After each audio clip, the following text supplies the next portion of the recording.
La reforma a la ley Amparo y a la ley de amnistía, ambas propuestas por Morena en el Senado.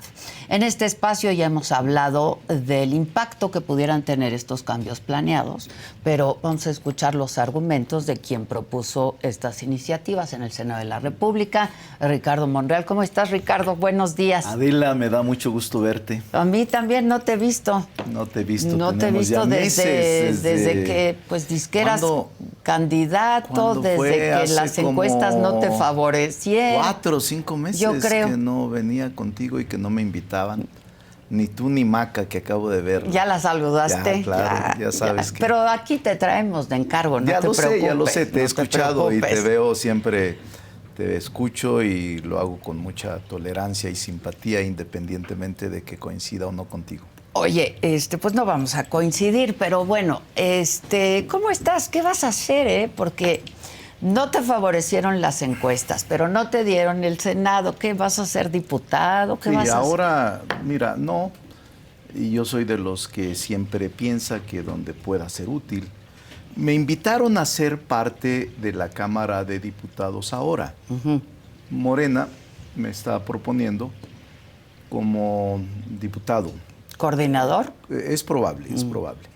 Entonces estaremos ahora en la Cámara de Diputados, que realmente mi vida pública ha estado la mayor parte de ella en el Poder Legislativo, salvo cuando fui gobernador en 1998 y cuando fui alcalde o en ese momento delegado de la Cuauhtémoc en el 2015. Salvo estas 2 excepciones, Adela, la mayor parte de mi vida me la he pasado en el legislativo, es decir, 3 veces senador he sido y ahora sería la 4ª ocasión que sea diputado federal. Entonces mi vida ha sido más en el poder legislativo. Quedaste conforme, porque también te habían prometido la candidatura a la jefatura de gobierno y nanay. Fíjate que me hubiera gustado. Yo vivo en esta ciudad desde 1982 que llegué a estudiar. Salvo mis ausencias temporales, ha sido mi ciudad. Soy de aquí voto, pero no se pudo. La política es de circunstancias y no pude ni siquiera contender al interior de mi partido. Estuvo Harfuch, Omar y Clara, los que estuvieron en esta lucha. Ganó Harfuch la encuesta, pero y cedió su lugar a Clara. Todos están cediendo. Están cediendo ¿Que todo. tu premio de consolación fue la candidatura de tu hija, de Katy? No es cierto. A la Katy, alcaldía Cuauhtémoc. La verdad es que Katy tiene su mérito propio. Katy tiene muchos años de participar en política, es fundadora de Morena. Yo no quería que participara porque conozco la política, le roba muchos espacios a la familia. Ella tiene 2 hijitos preciosos, uno con problemas. Está con discapacidad, Sergio, el pequeño, y a mí no me gustaba mucho que se adentrara a la actividad política. Es empresaria, le va bien, pero a veces no puedes evitarlo. Este es el caso, ella le gusta la política, le apasiona la actividad pública y ahora contiende por la Cuauhtémoc y le deseo buena suerte, buenas vibras para que pueda lograr ganar la alcaldía Cuauhtémoc. Yo creo que si la gente la apoya, va a ser muy buen papel, porque es una mujer preparada, una jovencita, y bueno, ya no tanto, 37 años, sensible. Se nos hace joven. A Sí, nosotros se nos hace pues joven. yo soy abuelo de niño de 10 años, 11 años, imagínate. Tengo 6 nietos, pero ella particularmente de mis 3 hijos es la única que quiso seguir en la actividad pública y sufro mucho porque yo entiendo y sé, tengo mi vida hecha en el servicio público desde hace 42 años. Yo lo sé, y no hubiera sido momento después de todo lo que te prometieron y no te dieron, de que te dedicaras a la enseñanza como has venido haciendo. Sigo haciéndolo, pero ese es uno de los reclamos de mi esposa. Porque yo pues tú cuando te ves al espejo, le ofrecí, Monreal. No, pues ya 42 años, imagínate, 42 años, y por eso te digo que no tiene que ver nada que haya sido una compensación para Katy, como una especie de apoyo extra político el que ella sea candidata o como una negociación. No, no tiene nada que ver eso porque ella ganó una encuesta entre 8 o 7 compañeros de Morena y estuvo ella arriba en la encuesta. Y yo sí pensaba que podría ya no dedicarme a actividad pública, no retirarme. Quizás de la política nunca te retires. Lo entiendo. Quizás sí dejar de participar activamente en un puesto de elección popular o en un puesto público. Pero ¿qué estamos te llamó? muy cerca, estamos muy cerca. ¿Qué te llamó? Mira, a mí la universidad me encanta, la UNAM, yo incluso no cobro. Desde hace varios años, desde que soy servidor público no puedo cobrar porque me está impedido, pero me encanta, nunca falto a mis clases, nunca fallo, soy maestro frente a grupo, ya nada más doy clases en el posgrado, en la maestría, a los futuros doctores en ¿Es el puesto, Derecho. es el cargo, es el hueso? No, ¿Qué es? fíjate que yo creo que si te retiras de la política o de la actividad pública te mueres. Mi vida ha sido eso. En 44 años van a ser. En 44 años, Adela, nunca he sido sometido a juicio, nunca he sido citado por un ministerio público, nunca he sido denunciado penalmente o ante la Auditoría Superior de la Federación. En mis 44 años no tengo ninguna cosa que me persigan. Entonces, yo creo que mi vida es esa. Y retirarme en este momento quizá me muera, porque es mi vida. Todavía puedo productivamente aportarle a mi país, no sé. Como que como estas iniciativas que acabas de presentar. Son buenas, pero un mira, hombre de leyes presentando sí, claro, estas iniciativas, me lo han la preguntado. ley de amparo Sí, y la mira, ley de amnistía. Yo soy miembro del Poder Legislativo y las dos, ojalá y las lean con mucho cuidado. Una de ellas, simple y sencillamente, por ejemplo, la de amparo. Establece, el amparo no se suprime, ni la suspensión, ni se pone en riesgo, simplemente se acota lo que la Constitución dice. La Constitución dice que el juez de amparo debe de proteger los actos reclamados del quejoso, es decir, aquel que se siente agraviado por la autoridad, promueve amparo, a él se le debe de proteger. Eso dice la Constitución. ¿Sí? Y lo que se ha extralimitado el juez es expedirlo para efectos generales, es decir, que se aplique para todos independientemente del quejoso. Eso anula la ley, prácticamente la declara inválida y prácticamente se inaplica. Esa no es la función del juez ordinario, esa es función de la Corte. Por eso hay un procedimiento. Bueno, el juez sí de puede nulidad. dictar una suspensión. Sí puede, claro. Si tú vas al amparo, si tú te sientes agraviada por un acto de la autoridad, vas al amparo y te puede proteger, te expide la suspensión. ¿Y nos quieres quitar para ese proteger. derecho? No, es que no lo establece la Constitución. Es una extralimitación. El juez de distrito invade la esfera de competencia del legislador. No puede declarar anulada una ley, salvo mediante un procedimiento que se lleva a cabo en la Corte. La Corte, a través de las acciones de inconstitucionalidad, es la única que te puede declarar anulada una ley. Y por eso yo me opongo y fortalezco al Poder Legislativo, que es el que crea leyes. Es como en este momento, Adela, después de una denuncia anónima, la presidenta de la Corte investiga a uno de sus ministros. Una denuncia anónima. Bueno, el exministro también le dio entrada a muchas denuncias anónimas. No lo sé. En su trayectoria. Pero ella, no, sí lo sabe. No lo Monreal. creo, no lo recuerdo. Pero ella es la presidenta de la Corte. Viola un principio de legalidad. Si ella tiene conocimiento de conductas antijurídicas del ministro, lo que debe de hacer es acudir al Ministerio Público y decir, este señor cometió estos delitos y por tanto solicito se le castigue. Pero ella no puede investigar, convertirse en fiscal y convertirse en juez. No hay norma jurídica que la faculte para hacer tal caso. No hay una hipótesis jurídica, un supuesto jurídico que ella pueda tener base fundamental jurídica. Pero si hay una denuncia anónima. Bueno, pero, a ver, hoy se van a presentar otras denuncias por parte bien, de otros. Pero entonces si se presentan las magistrados. denuncias, no se presentan en la Corte, se presentan ante el Ministerio Público, porque la Corte no es Ministerio Público. La Corte es juez, son jueces, y la división de poderes, en este caso de órganos autónomos, la función de perseguir delitos es del Ministerio Público, de la Fiscalía General de la República y sus ministerios públicos. Si tú tienes pues presunción lo va a hacer la Fiscalía, de que se cometió en todo un delito caso, en tu contra, no vas a ir a la Corte, sino vas a ir al Ministerio Público a denunciar los delitos. A mí me parece un exceso de la ministra, ya lo veremos. Pareciera ser que partidistamente se quiere involucrar.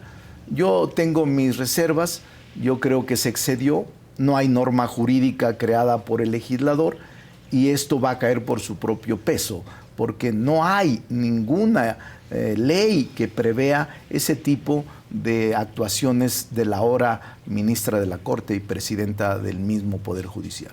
Dijo Saldívar que esta es una venganza política por parte de la ministra Piña. ¿Coincides? Él debe tener sus razones, pero mira, si yo fuera Saldívar, el ministro Saldívar, me pondría a disposición pues claro, de la Corte. Que investiguen, ¿no? Yo diría, a ver, aquí estoy, investígame, y los delitos que dices que cometí, pues trasládalos al Ministerio Público y me voy a defender.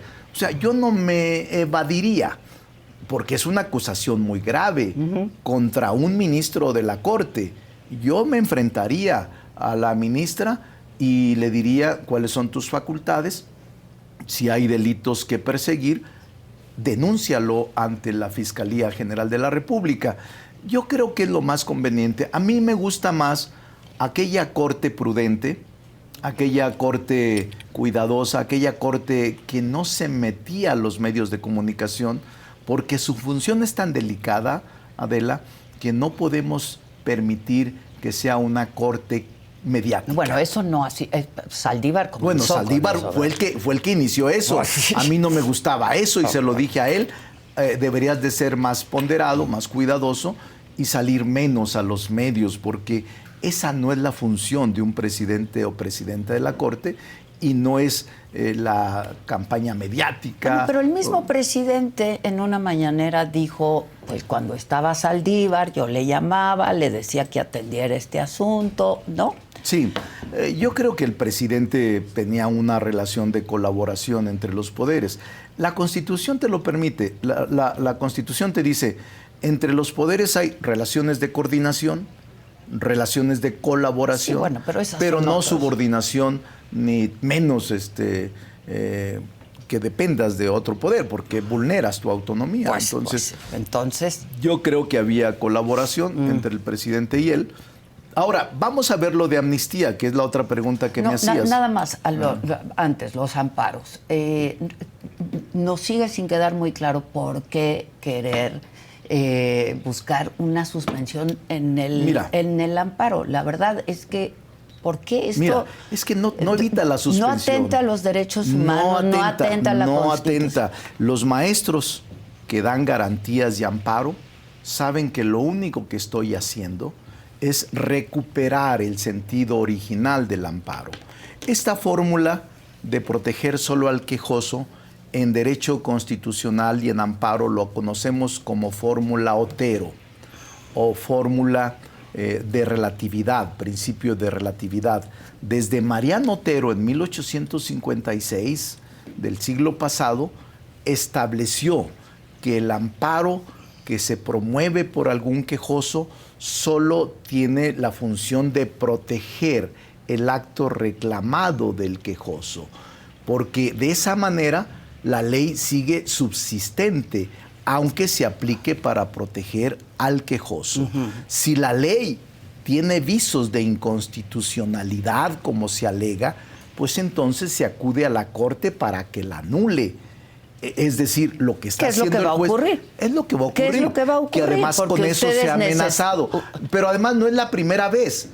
Tú lo sabes que varias leyes que hemos nosotros elaborado que se han ido o a la aprobado se han anulado por la Corte.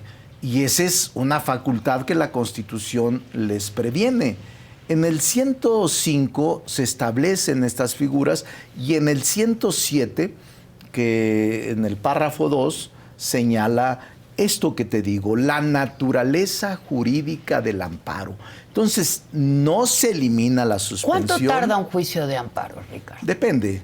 La suspensión te la pueden dar a los días cuando se trate de la vida. Pero un juicio de amparo. Un juicio de amparo, el fondo puede resolverse en 5 o 6 meses, sí, 4 no en meses, este país. 3 meses. Y no en este país y no para todos. Justo Sí. por eso el juez dice, mientras averiguamos hay una suspensión. Y eso está bien. Y ustedes lo quieren eliminar. Eso no es cierto. Esa es la gran confusión que hay con la opinión pública. La iniciativa no plantea eliminar la suspensión. La suspensión provisional se mantiene. Simplemente se recupera el sentido original y la suspensión protege el acto reclamado. Es decir, protege a la persona que se queja de una violación a sus derechos. ¿Sí? Eso se mantiene, no se elimina. Lo que nosotros hacemos es que el juez de distrito, el juez de amparo, no puede declarar inválida la norma jurídica completa. Es decir, proteges al quejoso, pero la ley persiste. Si la ley se considera... Entonces, ¿cómo quedamos los ciudadanos? No, los ciudadanos, si tú acudes al amparo, la suspensión te protege. Eso no se elimina.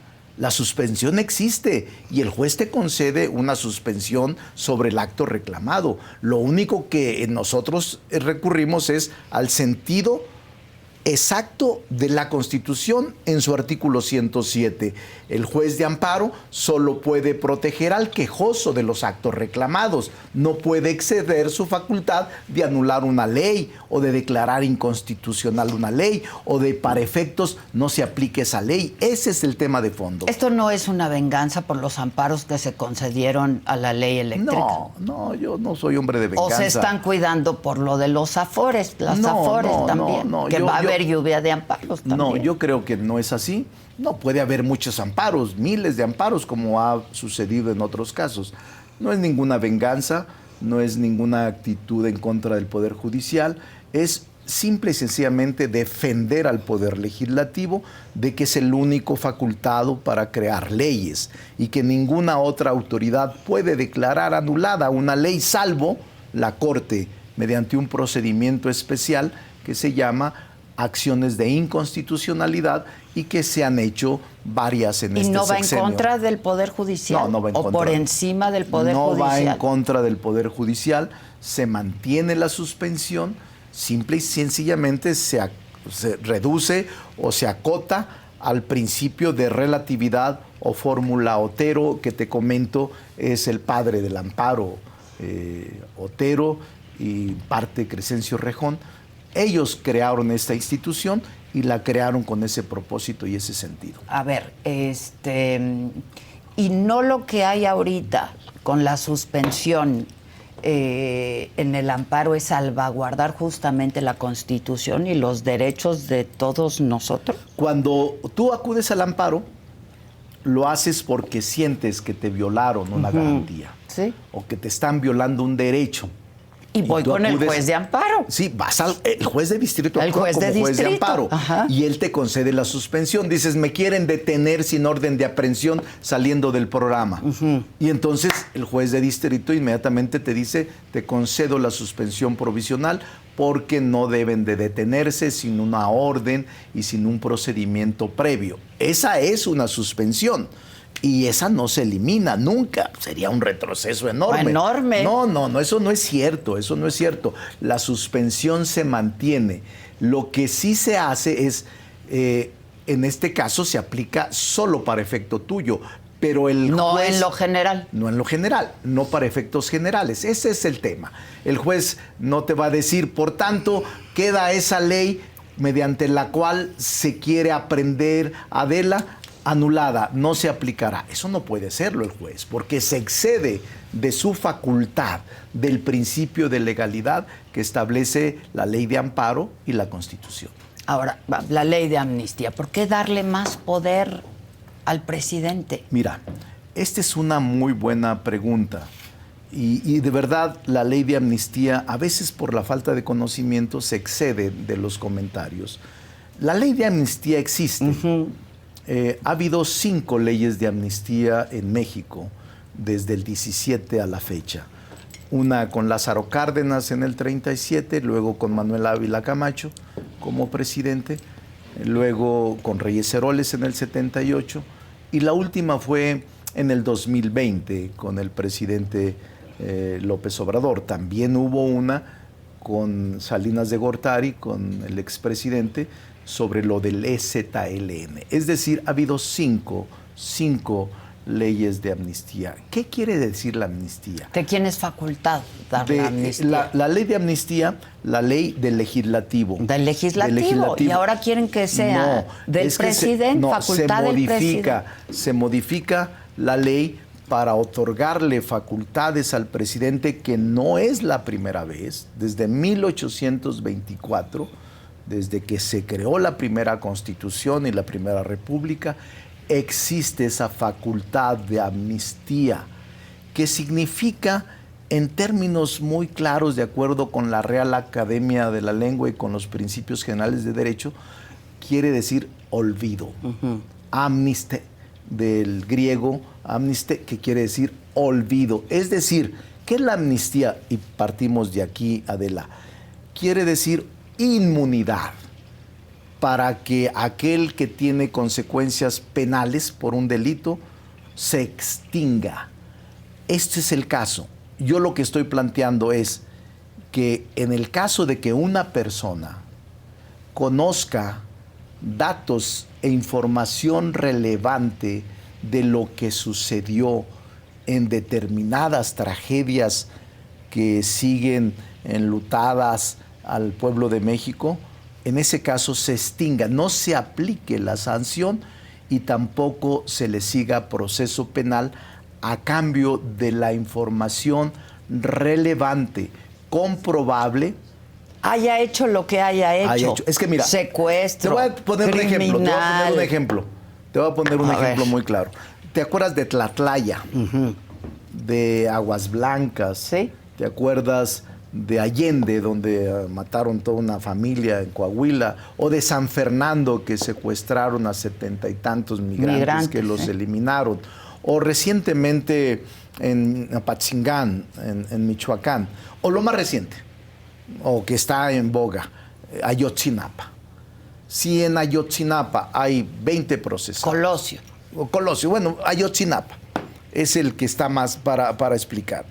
Si en Ayotzinapa resulta que uno de los sentenciados o uno de los procesados todavía sin condena tiene información relevante para dar con la verdad, de decir, a ver, yo conozco dónde están los cuerpos de los estudiantes, yo conozco qué sucedió, yo conozco quién dio la orden, yo tengo pruebas de quién originó toda esta crueldad. Por ejemplo, en ese caso, y que sea comprobable, no basta con que lo digas, Adela. A ver, compruébalo, que sea verídico, lo entiendo. Bueno, a ese personaje sí se le otorga la amnistía, que es la inmunidad para que pueda condenarse. Ya existe la figura de testigo colaborador. Ya existe. Entonces, ¿por qué darle esta facultad al presidente? Es otra ley. Hay un testigo colaborador que no se le llama así, pero es una figura jurídica en materia penal dentro del proceso que contribuye al esclarecimiento. Pero normalmente las amnistías, Adela, son procesos de reconciliación. Pero otra vez, ¿y las víctimas? Hay víctimas, Monreal. Y los derechos humanos. Por eso. Pero ha sucedido desde siempre, Adela. Esta figura de amnistía se aplica en todo el mundo. De los 193 países que tiene la ONU como integrantes, 186 tienen amnistía, 186. Es decir, la amnistía se aplica para efectos de reconciliación. Aquí existe. Es facultad del legislativo y ahora ustedes quieren que sea facultad del ejecutivo. No, sigue siendo facultad del legislativo. Por eso es que estamos discutiendo la incorporación de un artículo, pero sigue siendo facultad del legislativo. Te voy a decir, por ejemplo... ¿De quién sería la facultad? El legislativo, de dar la amnistía, de otorgar la amnistía. El legislativo le otorga mediante norma facultades al presidente. ¿Sí? Como son distintas leyes, así sucede. Por ejemplo, en materia de política internacional, el legislativo le otorga al jefe de Estado el que dicte la política internacional. O sea, el legislativo autoriza al ejecutivo y al judicial y a los órganos autónomos. El único que puede crear leyes es el legislativo y por eso se crea esta ley. Ahora, ¿pasará o no pasará? No lo sé. Depende de la asamblea. Solo se necesita mayoría te voy a decir, simple y ejemplo, la traen. ¿Quién sabe? Porque el presidente mismo de la Cámara, el presidente mismo de la Comisión no votó en favor. Hay algunos compañeros de Morena que creen que no es correcto, que no es conveniente, porque es una fracción libre. Pero mira, déjame decirte dos amnistías. 1870, 1872, con Benito Juárez y con Lerdo de Tejada. ¿Sabes por qué pidieron la ley de amnistía y que le otorgaron al Ejecutivo poder intervenir en casos de invasores, conspiradores? Cuando el imperio de Maximiliano, hubo mucha gente que se prestó, mexicanos que se prestaron y aceptaron el imperio extranjero de Maximiliano. A efecto de reconciliar, Juárez promovió una ley de amnistía aprobada por el Congreso, donde a todos ellos se les entregaba o se les otorgaba amnistía, aún a los que hubieran colaborado con el extranjero Maximiliano de Austria. Y luego en el 72, Lerdo de Tejada, igual para todos los conservadores que estaban detenidos por haber continuado con este imperio, también Lerdo de Tejada, en el 70 y en el 72, Juárez y Lerdo expiden la ley de amnistía. ¿Por qué? Porque quieren la tranquilidad social, la reconstrucción del tejido, y por eso se llama, y por eso significa olvido, porque es una inmunidad para aplicar un delito. Yo no sé cómo le pides a las víctimas del caso Ayotzinapa, por ejemplo, ya que tú das el ejemplo, bueno, por ejemplo, olviden. No, yo no pido que ellos exigen justicia. Y si estamos paralizados, estancados, no tenemos la información, yo digo que a una persona que conozca, sí, puede otorgarse la amnistía. Así haya matado, quemado vivo. Esa persona va a proporcionar información verificable, comprobable, para que se le pueda conceder la amnistía y para dar con la verdad y para castigar a los verdaderos responsables. Ese es el propósito de la ley de amnistía y de las amnistías en general, por ejemplo, en el mundo. ¿Qué dice la Corte Interamericana de esto? Acepta la Corte Interamericana, acepta los procesos de amnistía, incluso los acepta y los aplaude. Solo no procede en algunas constituciones contra terroristas, contra genocidas, contra aquellos delincuentes de lesa humanidad. Pero ustedes abrieron todo el abanico. Eso no está dentro. Eso no se aplica. Y solamente se aplica a aquella persona que proporcione datos comprobables y verificables que den con la verdad sobre los hechos acontecidos y que fueron tragedia para el país. Cuando se trate de asuntos relevantes. Así es. ¿No? ¿Y quién va a decidir cuáles son los asuntos relevantes? Hay una clasificación que en el propio dictamen pondremos. ¿Cuáles son los asuntos relevantes? Los que te llevan a la verdad de los acontecimientos trágicos que se suscitaron. Si no hay comprobantes, si no son hechos relevantes, no procede la amnistía a otorgarla a esa persona. Pero si la va a dar el presidente, sí, y si a él le parece. Pero si no hay datos comprobables, no se puede. Si no hay datos verificables, no se puede. Si no son datos relevantes, es decir, que te lleven a conducirte, que te conduzcan a la verdad de lo que pasó en Tlatlaya, en Allende, en San Fernando, en Michoacán, en Apatzingán, en Ayotzinapa. Son hechos que lamentablemente marcaron al país. Pues que se vienen repitiendo en los últimos años, entonces, Ricardo. Por eso, pero marcaron, bueno, Ayotzinapa no pasó ahora, Tlatlaya no pasó ahora. Son hechos que pasaron por eso, antes no te estoy diciendo en los últimos 6 años. Antes del presidente, pero lo que quiere el presidente y lo que yo propongo en la iniciativa es llegar a la verdad. Esa es la verdad. Valga la redundancia. Llegar a la verdad y castigarse a los responsables. Que no haya impunidad. Que no haya impunidad. Es que responde más a los intereses del gobierno. No. Es que mira, la figura de amnistía, te repito, desde la Atenas antigua existe y ese era el propósito. Desde Atenas, Roma, Esparta, desde entonces existe la amnistía y se hace con ese propósito para que la sociedad se reconcilie, para que se llegue a la verdad y para que se castigue a los verdaderos responsables. Pero es el propósito de las amnistías. Cuando la última de Salinas de Gortari, creo que fue en el 90, no antes, fue el tema de EZLN. El movimiento zapatista. Y la última es la del 94. 20, la del presidente Andrés Manuel, que plantea amnistía a determinados sectores que por la pobreza, la ignorancia o la manipulación cometieron por primera vez un delito, o aquellas personas que abortan, también en donde se establecen sanciones por el delito de aborto. Todo eso entra en la amnistía y el presidente lo planteó en la última ley de amnistía que está vigente del 2020. ¿Qué piensas del Fondo de Pensiones para el Bienestar? Mira, no nos ha llegado.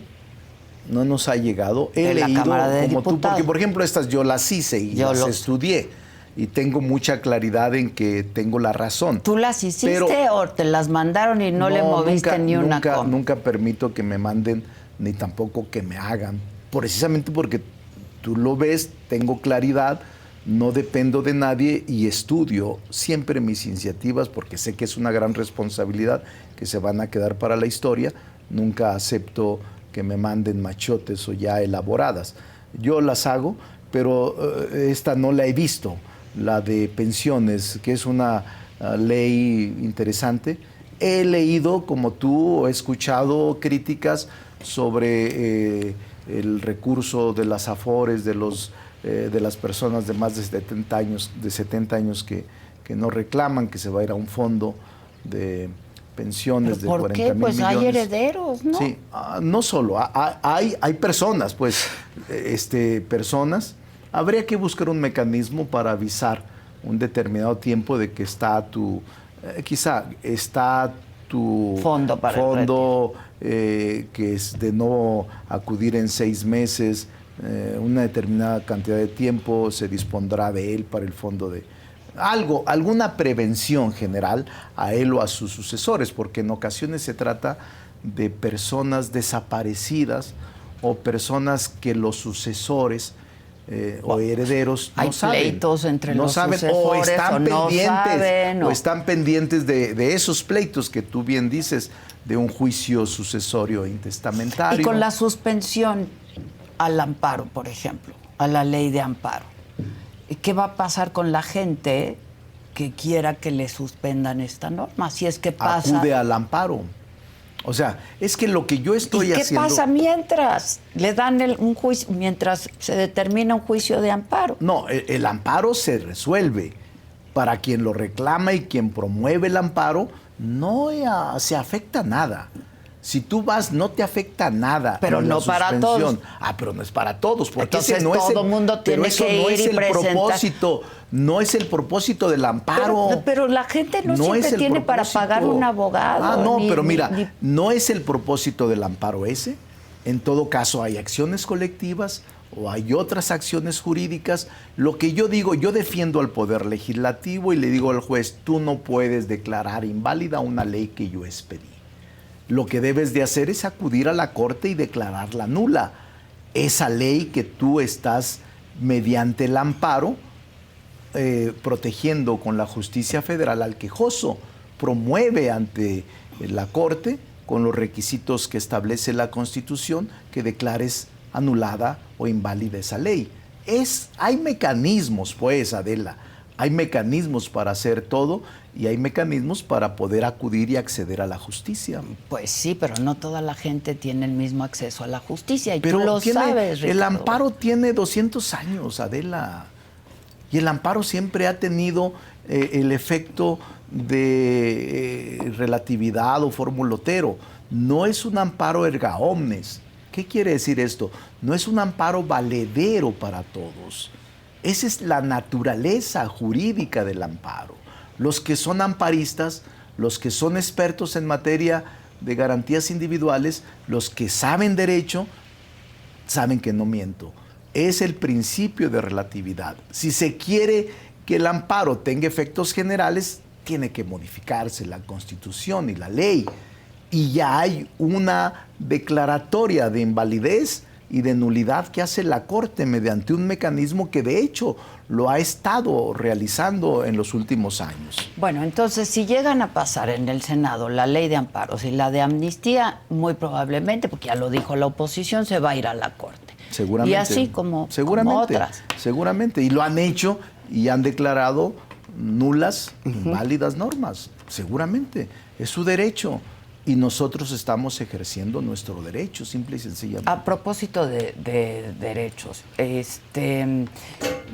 Saldívar, pues es un colaborador muy cercano a la doctora Claudia Sheinbaum. ¿No afecta este escándalo? Diferendo. No afecta porque él, mira... Es un escándalo. Es un escándalo. Es un escándalo. Es un escándalo. No es un diferente, mira, es un escándalo. Lamento mucho que la Corte ahora esté involucrada en política, porque es un asunto político. Yo estimo que haber hecho caso de una denuncia anónima no tiene precedente en la Corte. Y haber ya... Que sí lo tiene, que el maestro... ¿Dónde está? Que Saldívar Anónimo, ¿dónde está? Dime uno. No lo tiene. Pero además que la Corte denuncia a uno de sus miembros al interior sin acudir al Ministerio Público, es una maniobra política de la ministra presidenta. No hay norma jurídica. Toda la autoridad, todas las autoridades, Adela, deben de hacer solo lo que la Constitución y la ley les permite. Y ella no lo está haciendo porque no hay un sustento jurídico, una ley, una norma para actuar de la forma en que está haciéndolo. Está violando el principio de legalidad, el principal órgano de justicia del país. Incluso, yo te diría, si tiene elementos, si tiene pruebas, los tiene, ¿no? Pues que acuda al Ministerio Público y denuncia al Ministerio Público al ministro Saldívar por probables conductas que constituyen delitos. Entiendo que eso ya lo van a hacer algunos magistrados. Ojalá y lo hagan, porque de lo contrario sería muy grave que solo quedara en un escándalo mediático. Recuerdo muy bien que cuando ingresó como presidente el ministro Saldívar, se permeó, se filtró un escándalo con el expresidente Luis María Aguilar, en donde se le acusaba de desviación de recursos de una cantidad de miles de millones de pesos. Pero se filtró en los medios, no se acudió al Ministerio Público a denunciar. Es lo mismo que sucedió con el exministro presidente de la Corte cuando llegó Saldívar. Casi siempre hay este tipo de venganzas, persecuciones por no coincidir uno y otro. Recuerdo muy bien que a Luis María Aguilar le filtraron todo este tipo de argumentos, pruebas, incluso bien detalladas de dónde provenían los recursos desviados, pero el ministro Saldívar no se atrevió, siendo presidente, a presentar una denuncia penal. Lo que ahora yo sostengo y exijo como legislador y como miembro del Poder Legislativo es que la ministra presidenta, si tiene las pruebas, no se quede con ellas, que las presente de inmediato al Ministerio Público por conductas atribuibles al ministro Saldívar. Pues vamos a ver qué pasa. Vamos a ver qué pasa. Vamos a ver qué pasa. Pues tiene Pero que dilucidarse. hoy por hoy es un escándalo. Es un escándalo. ¿No afecta a la doctora? No. Hoy el presidente habló. No lo sabía. Habló de eso. Si quieres lo escuchamos. Vamos a escucharlo. A diferencia de otros casos, dejaron entrar una denuncia anónima y le dieron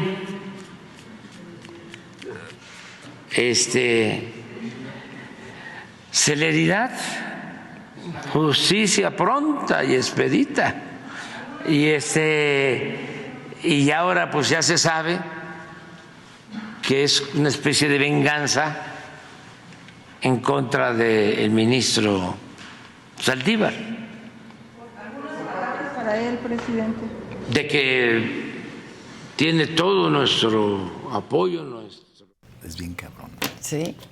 Bueno, pues eso dijo el presidente apenas hace unos minutos. Pues para que veas, es lo que yo opino, sostengo. No, pues opinas igual al presidente, no. Pero a ver. Ahora ya sí opinas igual al presidente. No, pero es jurídicamente, es constitucionalmente, no es políticamente. Bueno, vamos a ver qué es lo que Yo soy maestro pasa. de la Escuela de Derecho, enseño por derecho. Eso se me hace tan raro enseño que un hombre derecho, de no leyes como política, tú enseño derecho. venga a y yo creo defender que esto. ella está violando el principio de legalidad y puedo debatirlo en cualquier parte. No hay una norma jurídica que le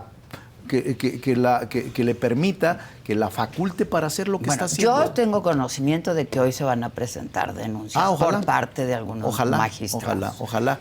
Y vamos a ver qué es Vamos a lo que verlo. hace. Y no lo puedes condenar hasta que el Ministerio Público determine si hay o no elementos de prueba. No basta con la denuncia, Adela. Si no, imagínate, cualquiera te denuncia y te inhabilita. No, hay que defenderse y yo le recomiendo al ministro Saldívar defenderse, acudir a la Corte, presentarse ante la autoridad, porque el que nada debe, nada teme. Y que nos explique cómo el presidente Deberías respetuosamente, ¿no? invitarlo a Saldívar, porque para mí es una gente íntegra. Yo lo he entrevistado varias veces. Yo lo conocí hace mucho, pero compartí porque nosotros modificamos la Ley Orgánica del Poder Judicial Federal y tuve pláticas con él para los alcances de la ley, sus sugerencias, que los escuchamos a los ministros, y me parece un hombre propio, un hombre cuidadoso, un hombre de leyes, un hombre que decidió apoyar a Claudia Sheinbaum por sus convicciones personales después de la renuncia como ministro. Yo no hubiera renunciado. Esa es una crítica personal que yo tengo, pero él lo hizo en base a sus propias convicciones, no tengo por qué reclamarle nada, pero para mí es un hombre íntegro, honorable, y que hay una persecución política en su contra por el Poder Judicial. Eso es lo que yo pienso. ¿Y tú lo eres, Monreal, un hombre íntegro, honorable, ahora presentando y que tiene ese sí mi estas trabajo, iniciativas? ¿Pero qué tiene que ver eso? ¿Por qué pones en tela de duda mi honorabilidad? Porque se me hace raro que un hombre de leyes presente estas por eso leyes. los presento, porque tengo convicción de que es lo mejor y porque tengo mejor convicción para los el ciudadanos, país, para el país, para nosotros para el los país, ciudadanos. sí, para el país, porque si tú permites que un poder invada tu esfera de competencia, habrá una anarquía. Y el legislativo con esto no está invadiendo la esfera de competencia del judicial. Creamos leyes. El día que tú permitas que un poder se sobreponga con otro como lo está haciendo la Corte, es crear el supremo poder conservador de 1836, que era absolutamente arbitrario y que solo era responsable ante Dios. Yo no quiero que la Corte se convierta en un supremo poder conservador. Dentro de la Corte hay ministros que son sensatos y que saben que tengo razón frente a esta polémica que ha desatado la ministra Piña. Como Lenia Batres. Hay varios que he platicado y que dicen tiene razón, pero pues estamos aquí en esta difícil situación de desencuentro con los poderes. Nunca se había dado eso en el país, nunca se había presentado un desencuentro de tal magnitud con la Corte, el Ejecutivo y el Legislativo. Bueno, es que cuando al presidente no le gustan las resoluciones de la Corte, los ataca. No, yo creo que sí se han excedido, pero ese es otro tema. Nosotros vamos a continuar con la propuesta de reforma al Poder Judicial a fondo. Sí se requiere una reforma al Poder Judicial a fondo, y eso le corresponde solo al Legislativo. Lo entiendo perfectamente. Solo al Legislativo. Bueno, entonces vas a ser diputado. Vamos a estar ahí a tus órdenes siempre. Coordinando. Es probable, no es seguro. Es que ya no te la crees. Ya no me creas, tampoco quiero yo ser categórico, porque las circunstancias te llevan siempre a ponerte del lado más endeble. entonces no quiero hacerlo. Lo que sí estoy seguro es que voy a ser diputado porque encabezo la lista plurinominal en el primer lugar, entonces lo más seguro es que sea diputado federal. Y ayudar, intentar corregir y conciliar porque estamos en un momento complicado. Y ahí te estaremos viendo. Ahí estaremos pendientes. Gracias, mi querida Ricardo Adela. Monreal, como Saludos, siempre. Muchas como gracias. siempre. Gracias.